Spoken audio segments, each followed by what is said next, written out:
షష్ఠి పూర్తితో ముందు అందరికీ నమస్కారం. ముందున్న మా ప్రియమైన శాసనసభ్యులకి, మా హీరో రాజేంద్ర ప్రసాద్ గారికి, అర్చన గారికి, మా రూపేష్కి, మా ఆకాంక్షకి, మా పవన్ ప్రభకి, విచ్చేసిన విజయవాడ ప్రజానికం అందరికీ నా నమస్కారం. నేను తుమ్మలపల్లి కళాక్షేత్రం అంటే నాకు చాలా ఇష్టమైంది. నేను చాలా 40 ఏళ్ల క్రితం విద్యార్థిగా ఉండగా మొదటిసారి కాకినాడ నుంచి ఇక్కడికి ఆ మహాసభల కోసం ఈ ప్రాంగణంలోకి వచ్చాను. ఈ ప్రాంగణం రాష్ట్రం మొత్తంలో నాకు ఎంతోమంది స్నేహితులను ఇచ్చింది. ఉభయ తెలుగు రాష్ట్రాల్లో నాకు అనేక మంది స్నేహితులుగా మారింది ఈ కళాక్షేత్ర ప్రాంగణంలో. అందుచేత ఇక్కడ ఫంక్షన్ అనగానే నాకు చాలా ఆనందం వేసింది. ఇప్పుడు షష్ఠిపూర్తితో నా అనుభవాలు. షష్ఠిపూర్తి సినిమాకి నన్ను పాట రాయమని పవన్ ప్రభ అండ్ రూపేష్ పిలిచారు ఒకసారి. ఆఫీస్కి వెళ్ళగానే, సార్ షష్ఠిపూర్తి మీద ఒక పాట రాయాలి, మీరు రాస్తేనే బాగుంటుంది, ఆ నలుగురు లాంటి సినిమాలకి రాశారు కనుక అంటే నేను సంతోషించాను. ఎందుకంటే నా షష్ఠిపూర్తి సంవత్సరం అది. సరిగ్గా అలా కనిపిస్తానో లేదో తెలియదు కానీ నా షష్ఠిపూర్తి సంవత్సరంలో పిలిచి షష్ఠిపూర్తి పాట రాయమని అడిగారు. ఎవరు మ్యూజిక్ అని అడిగితే ఇళయరాజా గారు అన్నారు. నేను అస్సలు నమ్మలా. కొత్త ప్రొడక్షను, కొత్త వాళ్ళు పిలిచి పాట రాయమండం వరకు బాగుంది, ఇళయరాజా గారు మ్యూజిక్ అంటున్నారు. ఇలా చాలాసార్లు చాలామంది చెప్పారు, ఇది అయ్యే పని కాదనుకున్నాను. ఆ తర్వాత 2 రోజులకే మీరు కూడా వచ్చేస్తే బాగుంటుందండి, మేము బయలుదేరి వెళుతున్నాము మద్రాసుకి అంటే వెళదాంలే అన్నాను. నాకు టికెట్ పంపించారు. టికెట్ పంపించిన తర్వాత నాకు నమ్మకం కలిగింది. ఎందుకంటే ఊరికి ఎక్కడికో తీసుకుపోయి చెన్నైలో అడవిలో వదిలేరు కదా. వాళ్ళతో కలిసి బయలుదేరి రాజాగారి ప్రాంగణంలో అడుగుపెట్టి అప్పుడు చూడాలి నా పరిస్థితి. మంజుష ఒళ్ళంతా పులకరించిపోయింది. ఎన్నో ఏళ్ల కళ. పెద్ద పెద్ద మ్యూజిక్ డైరెక్టర్స్కి, పెద్ద పెద్ద సినిమాలకి, బాహుబలి లాంటి సినిమాలు 2 పాటలు రాశాను. కీరవాణి గారికి చాలా పాటలు రాశాను. ఆ కీరవాణి గారికి రాయాలనే కళ నెరవేరింది. కానీ రాజా గారికి ఇక రాయలేనేమో అనుకున్నప్పుడు తీసుకెళ్ళి ఆయన ముందు నిలబెట్టారు వీళ్ళు. వెళ్ళగానే ఆయన లోపలికి గర్భగుడిలాగా ఉంటుంది ఆయన కంపోజ్ చేసే రూమ్. ఆ గర్భగుడిలోకి మా ముగ్గురిని తీసుకెళ్లారు. హార్మోనియం పెట్టి మీద కూర్చున్నారు. చెప్పు సిచ్యుయేషన్ అన్నారు. ఆయన సిచ్యుయేషన్ చెప్పగానే ఆయన ట్యూన్ ఇవ్వడం మొదలుపెట్టారు. దానికి ఏం వ్యవధి లేదు, ఇలా చెప్పడం, ఆయన స్టార్ట్ చేయడం. శుభ్రంగా ఆయన ఏమంటారంటే చాలా నిరంకుశుడు, ఎవరి మాట వినడు, ఆయన ఇచ్చింది పుచ్చుకుని వచ్చేయాలి అంతే అన్నది అంతవరకు మేము వింటూ వచ్చిన మాట. పెద్ద పెద్ద దిగ్దర్శకులు అంటామే, వాళ్ళకు కూడా అదే అనుభవం అని మా సీనియర్స్ చెప్పేవారు. కానీ మాకు ఆయన మొదటి ట్యూన్ వినిపించి వెయిట్ అని ఇంకో ట్యూన్ వినిపించారు. ఏం కావాలి, ఈ రెండిట్లో నచ్చిందా, ఇంకోటి చేయనా అని అడిగారు. మా మొదటి అనుభవం అది. బయట ప్రచారాలు ఎలా ఉంటాయో చూడండి. మేము కుర్రవాళ్ళం, కొత్తగా వెళ్ళిన వాళ్ళం. ఆయనేమో మాస్ట్రో, సింఫనీలు చేసే మహానుభావుడు. మేము వెళితే 2 ట్యూన్లు ఇచ్చి 3వ ట్యూన్ కూడా కావాలంటే, వద్దు సార్, ఫస్ట్ ట్యూనే మాకు ఓకేనండి అని చెప్పాం. ఆయనకి వేగంగా పని కావాలి. ఇంకా అక్కడ నుంచి ప్రతి గంటకి అయ్యిందా అనేవారు నన్ను. నేను వేగంగానే రాస్తాను, అలవాటే నాకు అది. కానీ డబ్బులు పెట్టిన రూపేష్, ఆ సినిమాకి మొదటిసారి దర్శకత్వం వహిస్తున్న పవన్ ప్రభ, వీళ్ళు నన్ను రాయనిస్తేనా ఆ ట్యూను పట్టుకుని మేము హోటల్కి వెళ్ళిపోయాం. సరిగ్గా ఆ స్టూడియో ఎదురుగానే ఉంటుంది, రాజాగారి స్టూడియో ఎదురుగానే మా హోటల్. కిటికీ తలుపు తెరిస్తే ఇళయరాజా అని మిరుమిట్లు గొలుపుతూ కనిపిస్తూ ఉంటుంది పేరు. ఆ పేరు చూడడం, ఈ ట్యూను వినడం, నన్ను రాయనివ్వకపోవడం, ఇది నా అనుభవం. ఆ రాత్రి రాయలేకపోయాను నేను. మన్నాడు పొద్దున్నే నేను రాసుకుంటాను రూమ్లో అంటే, కాదు మీ గురించి అడుగుతారు, వెంట రండి అని తీసుకెళ్ళారు. తీసుకెళ్తే వెళ్ళా. ఆయన చూడగానే అయ్యిందా అన్నారు. ఏంటి అయ్యేది సార్, రాత్రంతా కొంచెం వేరే పనులు ఉండిపోయామండి, ఈవేళ ఇచ్చేస్తాను పాట అని చెప్పి వీళ్ళిద్దరిని కోపగించుకుని రూమ్కి వెళ్ళిపోయి పల్లవి రాసేసాను. రాసి మధ్యాహ్నం లంచ్ తర్వాత ఆయన వచ్చినప్పుడు చూపించాను. చూపిస్తే పల్లవి అయింది. దా అని హార్మోనియం పెట్టి మీద కూర్చుని, నేను పాడలేను, పాటలు రాస్తాను, సంగీతం నా బ్రెయిన్లో మోగుతూ ఉంటుంది కానీ పెదవి దాటి రాదు, అది నా బలహీనత. ఏం అవసరం నువ్వు చదువు అన్నారు. వేయి వేణువుల నాదం మోగే హాయి హాయి హృదయాన, ప్రేమ మంత్రముల గానం సాగే ఈ ముహూర్త సమయాన, సరదాలే సరసాలై సరసాలే సరిగమలై ఏదో రాశాను. అప్పుడు ఆనందం చెప్పలేకపోతున్నాను. 60లో 20లా కలిసిన శుభవేళ సంధ్యారాగాన అని చాలా బాగుంది. ఏది చరణం అన్నారు. సార్ సాయంత్రానికి ఇస్తాను సార్ అని మళ్ళీ వీళ్ళ మీద కోప్పడి హోటల్కి పోయి 2 చరణాలు రాసేసుకొచ్చాను. ఆయన వెంటనే ఓకే చేశారు. ఆ మన్నాడు పొద్దున మేము వెళ్ళేసరికి ఒక 50 వయలిన్స్ ఉన్నాయి అక్కడ మొత్తం స్టూడియోలో. నేను ఈ మధ్యకాలంలో ఎప్పుడూ చూడలేదు. అది సంగీతం చాలా పెద్ద పెద్దవాళ్ళు చేస్తున్నారు, కీబోర్డ్స్ వచ్చినాయి, ఎవరి మానాన వాళ్ళు వచ్చి ఆ ఇన్స్ట్రుమెంట్ని వాయించేసి వెళ్ళిపోవడమే తప్ప ఇంతమంది ఒక పండగ వాతావరణంలో ఈ వాద్యకారులందరూ కలిసి కూర్చుని వాయించగా నేను చూడలేదు. మేము వెళ్ళేసరికి కళ్ళు చెదిరిపోయినాయి మాకు. ఒక 50 వయలిన్స్ అలా కూర్చుని ఉంటే ఊహించండి ఆ దృశ్యాన్ని మీరు. అక్కడ నిలబడి కండక్ట్ చేస్తున్నారు. ఎంత అరుదైన దృశ్యం అది చూడగలగడం. మాకు ఇలాంటి అనుభవాలు ఎన్నో ఎన్నో ఇళయరాజా గారితో. ఇందాక చూశారు ఎరాటిక్ సాంగ్. ఎరాటిక్ సాంగ్కి పవన్ ప్రభ అయితే ఈ సినిమాకి ఓపెనింగ్ అనేది, సినిమా అనేదే ఆయనతో మొదలైంది, ఓపెనింగ్ కూడా అక్కడే జరగాలన్నారు. అక్కడే జరగాలంటే మా అన్నయ్య రాజేంద్ర ప్రసాద్ గారు కూడా మన ప్రాంగణం అది, ఎన్ని సినిమాలు అని తలుచుకుని అక్కడే చేద్దాం పదండి అని ఆయన మాతో పాటు చెన్నై వచ్చారు. ఇళయరాజా గారి స్టూడియోలో ఈ సినిమా ఓపెనింగ్ జరిగింది. అక్కడ ఓపెనింగ్ కొబ్బరికాయలు కొడుతున్నారు. ఈలోపు ఆయన కొబ్బరికాయ కొట్టేసి పవన్ ప్రభని నన్ను రూపేష్ని లోపలికి పిలిచారు. పిలిచి నెక్స్ట్ సాంగ్ ఏంటి, అక్కడ హడావుడు ఉండగానే ఈ ఎరాటిక్ సాంగ్ని 3 నిమిషాల్లో ఎంత లెంగ్త్ ఉంటుందో అంత బీజిఎమ్స్ తీసేస్తే ఎంత లెంగ్త్ ఉంటుందో అలా అలా అలా అలా అలవోగ్గా 83 ఏళ్ల వయసులో ఒక శృంగార భరిత గీతాన్ని అలవోగ్గా కంపోజ్ చేశారు ఆయన. ఈ అనుభవాలు ఇంకా కీరవాణి గారితో నేమ్ షేర్ చేసుకున్నారు లిరిక్ రైటర్గా, అదొక అనుభవం. ఈ పవన్ ప్రభ రూపేష్ ఇద్దరు వీళ్ళు చాలా ఎక్కువ ఆలోచిస్తూ ఉంటారు. ఒక చోట ఒక యావరేజ్ వ్యవహారం వాళ్ళకి నచ్చదు. అన్నీ పెద్దవాళ్ళే చేయాలి, దిగ్గజాలే చేయాలి, ఇది చిన్న సినిమా కాదు ఇది పెద్ద సినిమానే అని వాళ్ళు మొదటి నుంచి అనుకుంటూ ఒక తోట తరణి గారిని పెట్టుకున్నారు. ప్రొడక్షన్ డిజైనర్, ఆర్ట్ డైరెక్టర్ అంటాం కదా, ఆయన వేసిన సెట్లు, ఆయన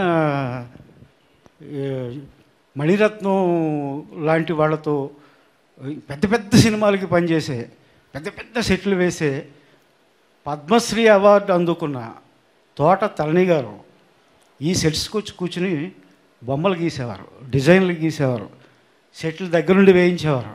వీళ్ళ అదృష్టం అది, వీళ్ళ సంకల్ప బలం అది. అదే సంకల్ప బలంతో రాజేంద్ర ప్రసాద్ గారిని ఎవరు వాళ్ళ మనసులో ఉంది చెప్పట్లేదు. నేను అడిగాను, ఇంకెవరు ఉంటారండి, రాజేంద్ర ప్రసాద్ గారు కదా, అప్రోచ్ అయ్యారా, పాటలు ఇంత బాగా వస్తున్నాయి, ఇంకా లేదండి, ఎందుకు ఆలస్యం, ఏమంటారో అని భయం వేస్తుందండి. ఇళయరాజా గారిని ఒప్పించేసుకున్నారు, తోట తరణి గారిని ఒప్పించేసుకున్నారు, రాజేంద్ర ప్రసాద్ గారి దగ్గరికి వెళ్ళడానికి భయమా, ఆయన ఏమైనా అంటారేమోనండి, సీనియర్ కదా. సీనియర్ కాదు, మంచి కథ దొరికితే ఆయనకి పండగ. ఆ మంచి కథను పట్టుకుని ఎక్కడికో తీసుకెళ్తాడు. ఎంత వర్క్ చేస్తారో ఆ పాత్ర కోసం, రఘురామ్ పాత్ర కోసం ఆ నలుగురికి ఆ ఆహార్యాన్ని దగ్గర నుంచి ఆ కళ్ళజోడు దగ్గర నుంచి, ఆ ఎత్తుపళ్ళ దగ్గర నుంచి ఆయన తీసుకున్న జాగ్రత్తలు నేను ప్రత్యక్ష సాక్షిని. మీకు భయం అయితే నేను అడుగుతానని చెప్పా. ఒకసారి అడగండి సార్ అన్నారు. నేను అన్నయ్యకి మెసేజ్ పెట్టా, అన్నయ్య ఎప్పుడన్నా ఫోన్ చేయొచ్చా అని. ఎక్కువసేపు మాట్లాడుతున్నాను, అసలు ఏం పర్లేదు సార్ ప్లీజ్. అన్నయ్య ఫోన్ చేయొచ్చు అంటే అట్ ఎనీ టైం అని వెంటనే రిప్లై వచ్చింది.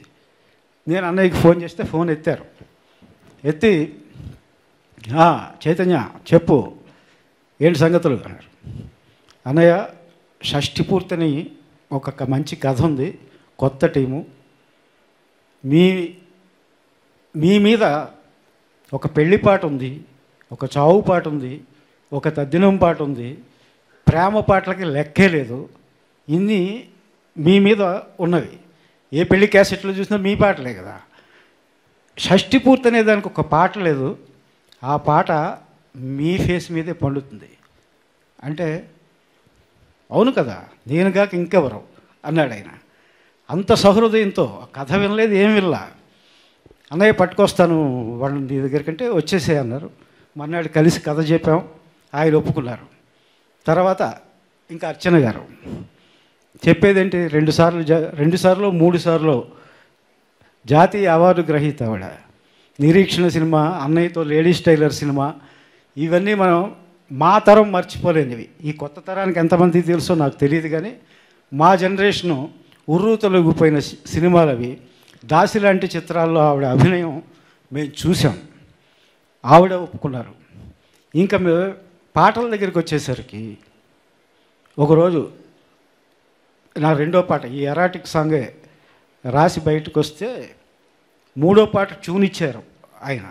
చాలా బాగుంది ఆ ట్యూను, కుమ్మేద్దాం అనుకుంటున్నాను. పక్కకి తీసుకెళ్ళి సార్ ఒక చిన్న హెల్ప్ కావాలి అన్నాడు పవన్ ప్రభ. ఏమయ్యా ఏంటి సార్, కీరవాణి గారితో ఈ పాట రాయిద్దాం అనుకుంటున్నాను, మీరు ఏమంటారు అని అడిగాడు. నాది కదా పాటది, నెక్స్ట్ నేను కదా రాయాల్సింది అంటే. తను అనగానే నేను ఆలోచనలో పడ్డాను. నేను కీరవాణి గారి ఫ్యాన్ని. కీరవాణి గారు, నేను ఎంతో అభిమానించే కీరవాణి గారు, నేను దేవుళ్ళలాగా తలిచే సంగీతానికి మనం అందరూ దేవుడు అనుకునే ఇళయరాజా గారు. ఒకరు సంగీతం, ఒకరు సాహిత్యం, ఆ కాంబినేషనే నాకు అసలు చాలా కొత్తగా గొప్పగా అనిపించింది. అసలు దీన్ని మిస్ చేయకూడదు అని వెంటనే రాయిద్దాం అని చెప్పి కీరవాణి గారు అప్పుడు లక్కీగా చెన్నైలో ఉన్నారు. చంద్రముఖి 2 రికార్డింగ్ జరుగుతుంది. నేను వెంటనే ఫోన్ చేశాను, సార్ చెన్నైలోనే ఉన్నామండి, మీరు ఎక్కడ అంటే ఇక్కడే ఉన్నాను, ఒకసారి కలవాలి సార్. లంచ్ టైం కదా, లంచ్కి వచ్చేయండి అన్నారు. 2 వస్తున్నారని నేను చెప్పాలా, వెళ్ళిపోయాం. ఆయనకి ముందు మాకు భోజనం పెట్టి ఏం పని మీద వచ్చారో అని అడిగారు. నేను పరిచయం చేసి డైరెక్టర్ అండి, ప్రొడ్యూసరు. కవి సంగీత దర్శకులు కీరవాణి గారిని కాకుండా కవి కీరవాణి గారిని కలవడానికి వచ్చారండి వీళ్ళిద్దరూ అన్నాను. అదేంటి అన్నారు.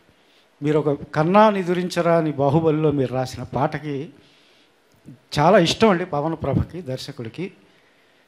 ఒక పాట మీతో రాయిద్దామని అనుకుంటున్నాడు, రాజా గారు మ్యూజిక్ అండి అన్నాను. మీరున్నారు కదా, లిరిసిస్టే కదా మీరు. కాదండి, మీ ఇద్దరు కాంబినేషన్ అనేది నాకు చాలా గొప్పగా అనిపించింది, థ్రిల్గా అనిపించింది, అందుకని నేనే తీసుకొచ్చాను. లేకపోతే ఏదో వంక పెట్టి ఆయన దొరకరనో ఏదైనా తప్పించామని, ఈ థ్రిల్ మిస్ అవ్వకూడదని చెప్పి నేను మీ దగ్గరికి తీసుకొచ్చానంటే సిచ్యుయేషన్ చెప్పమన్నారు. రాజాగారికి కూడా చెప్పండి నేను రాస్తున్నానని, ఆయన ఏమంటారో కనుక్కోండి అన్నారు. మేము బయలుదేరి రాజాగారి స్టూడియోకి క్యాబ్లో వస్తున్నాం. దిగి లోపలికి వెళదాం, రాజాగారు ఇంకా వచ్చే టైం అవ్వలేదు అనుకుంటున్నాము. ఫోన్ వచ్చింది కీరవాణి గారి దగ్గర నుంచి. అని సిపి గారు అంటారు, చైతన్య ప్రసాద్ని సిపి అని షార్ట్ ఫామ్లో పిలుస్తారు, ఆ ఫ్యామిలీ అంతా. సిపి గారు పల్లవి రాశాను, మీరు ఓకే అంటే ముందుకు వెళదాం అన్నారు. నేను ఓకే అన్నారంట. ఆయన వినిపిస్తే విని సరే సార్ చాలా బాగుందండి, చరణాలు కూడా రాసేయండి సార్. ఓకే సిపి గారు, రాజాగారికి చెప్పండి అన్నాడు. అంటే నేను పక్క ఇలా కళ్ళ నీళ్ళు తుడుచుకుంటా, అంత ఆనందం వేసేసింది ఆ పల్లవి విని నాకు. వీళ్ళు చూశారు, వీళ్ళిద్దరూ ఏంటి సార్ ఏమైంది సార్ వీళ్ళకేమో ఆయన రాయనన్నారేమో అని వీళ్ళ అనుమానం. కాదు, పల్లవి పాడారు ఆయన, అద్భుతంగా ఉంది, మీరు అదృష్టవంతులు పొండి అని చెప్పారు. సాయంత్రం ఇళయరాజా గారు వచ్చారు, రాజా గారికి చెప్పాం కీరవాణి గారు రాస్తున్నారండి. ఆయనకి అర్థం కాదా, లోపలికి వెళ్ళిపోయారు. కాసేపటికి కీరవాణి గారు ఫోన్ చేసి రాజా గారికి చెప్పారా? చెప్పామండి. ఏమన్నారు? ఓకే అన్నారు సార్, నేను వచ్చి కలుద్దాం అనుకుంటున్నాను. ఆయన అప్పుడే ఆస్కార్ అందుకుని 5 రోజులు 6 రోజులు కూడా కాలేదు. ఆస్కార్ అవార్డు ఆ గర్వం ఎవరికైనా ఉంటుంది, అలా కాదు. ఇళయరాజా గారి దగ్గరికి వచ్చేసరికి, కీరవాణి గారికి ఆ గర్వం లేదు నాకు తెలుసు. అది ఇళయరాజా గారి దగ్గరికి వచ్చేసరికి ఎంతటోళ్ళు అయినా సరే ఆ వినయం తప్పనిసరిగా చూపిస్తారు. కీరవాణి గారు కూడా అదే వినయంతో స్టూడియోకి వచ్చారు. వచ్చేటప్పటికి 2 చరణాలు రాసుకుని వచ్చేసారు. నమ్మరు ఇది. వీళ్ళు అనుకోవడం ఏంటి, మేము కలవడం ఏంటి, రాజా గారు వచ్చేటప్పటికి పాట రెడీ అయిపోయింది.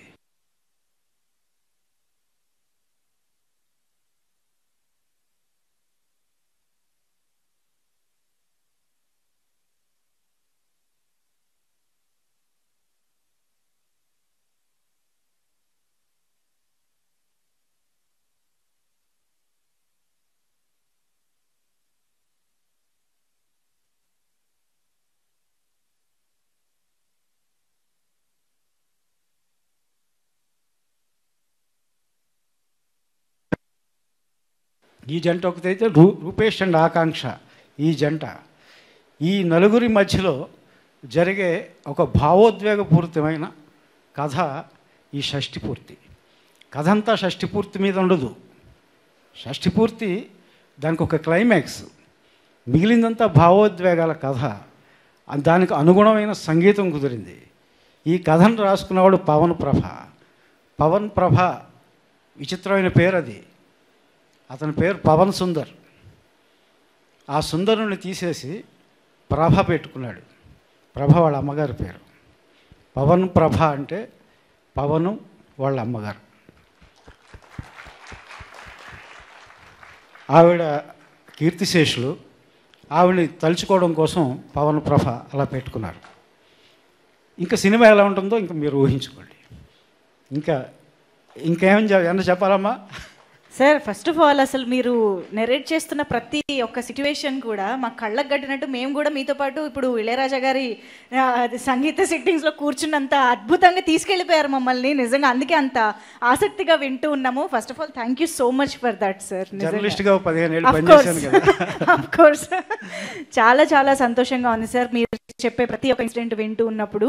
సో అయితే నేను ఇందాక మీ వర్స్టాలిటీ గురించి ఏదైతే మాట్లాడానో అది ఈ సినిమాలో కూడా మళ్ళీ చూపించారు. లైక్ ఇప్పుడు చూసిన ఈ పాటే కాకుండా ఇందాక మీరు అన్నట్టు రాజేంద్ర ప్రసాద్ గారి పాటల్లో పెళ్ళి అనగానే మనకి శ్రీరస్తు శుభమస్తు మోగిపోతూనే ఉంటుంది. అది ఎన్ని జనరేషన్స్ అయినా అదే పాట. అలాగే ఇప్పుడు షష్ఠిపూర్తి పాట కూడా మళ్ళీ రాజేంద్ర ప్రసాద్ గారే ఇచ్చారు మీ కాంబినేషన్లో. సో వేయి వేణువులు, ఇప్పుడు ఆ పాటని మనం డాన్స్ రూపంలో చూద్దాం సార్.